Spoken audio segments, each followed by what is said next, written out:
നമസ്കാരം, ഞാൻ മനോജ് നെടിയാക്കൽ. പുതിയൊരു വീഡിയോയിലേക്ക് എല്ലാവർക്കും സ്വാഗതം. കുരുമുളക് ഒഴിവാക്കല്ലേ, ആളത്ര നിസ്സാരക്കാരനല്ല. കുരുമുളക് ഭക്ഷണത്തെ രുചികരമാക്കുന്നതിനപ്പുറം ഗുണങ്ങളുള്ള കുരുമുളക് കേരളത്തിൽ സുലഭമാണ്. കറികളിലും ഓംലെറ്റിലുമൊക്കെ നാം കുരുമുളക് ഉപയോഗിക്കും. പോഷകസമ്പന്നമാണ് കുരുമുളക്. Vitamin A, K, C, calcium, potassium, sodium എന്നിവയാൽ സമ്പന്നമാണ് ഈ സുഗന്ധവ്യഞ്ജനം. ദഹനം. പതിവായി കുരുമുളക് ഭക്ഷണത്തിൽ ഉൾപ്പെടുത്തുന്നത് ദഹനം മെച്ചപ്പെടുത്താൻ സഹായിക്കുന്നു.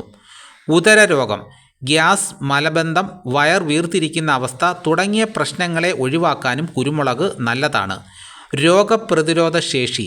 കുരുമുളകിൽ സമ്പന്നമായ ആൻറ്റി ഓക്സിഡൻറ്റുകൾ രോഗപ്രതിരോധ ശേഷി വർദ്ധിപ്പിക്കാൻ സഹായിക്കും. കുരുമുളകിൽ അടങ്ങിയിരിക്കുന്ന പൈപ്പറിൻ എന്ന സംയുക്തം പോഷകങ്ങളുടെ ലഭ്യത വർദ്ധിപ്പിക്കുന്നു. ഇതിലെ ആൻറ്റി ബാക്ടീരിയൽ, ആൻറ്റി ഇൻഫ്ലമേറ്ററി പദാർത്ഥങ്ങൾ സന്ധിവാതം, ആസ്മ എന്നിവ ലഘൂകരിക്കുന്നു. കലോറിയെ കത്തിച്ച് കളയാൻ കഴിവുള്ള കുരുമുളക് ശരീരഭാരം കുറയ്ക്കാൻ ആഗ്രഹിക്കുന്നവർ കഴിക്കണം. ചുമയടക്കമുള്ള ശ്വാസകോശ സംബന്ധമായ അണുബാധകളെ ചെറുക്കാൻ കുരുമുളക് സഹായിക്കുന്നു. തലച്ചോറിൻ്റെ ആരോഗ്യത്തിനും കുരുമുളക് പതിവായി ഭക്ഷണത്തിൽ ഉൾപ്പെടുത്തുന്നത് നല്ലതാണ്.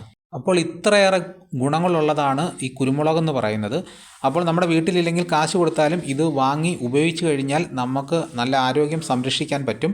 ഇതോടുകൂടി വീഡിയോയുടെ പൂർണ്ണമാകുന്നു. ഈ വീഡിയോ ഇഷ്ടമായെങ്കിൽ ഒന്ന് ലൈക്ക് ചെയ്യണം. ഇതേപോലെയുള്ള വീഡിയോസ് കൃത്യമായി ലഭിക്കാൻ ചാനൽ സബ്സ്ക്രൈബ് ചെയ്തിട്ടില്ലെങ്കിൽ ചാനൽ സബ്സ്ക്രൈബ് ചെയ്ത് വെക്കണം. മറ്റൊരു വീഡിയോ ഉടനെ എത്താം. എല്ലാവർക്കും നന്ദി.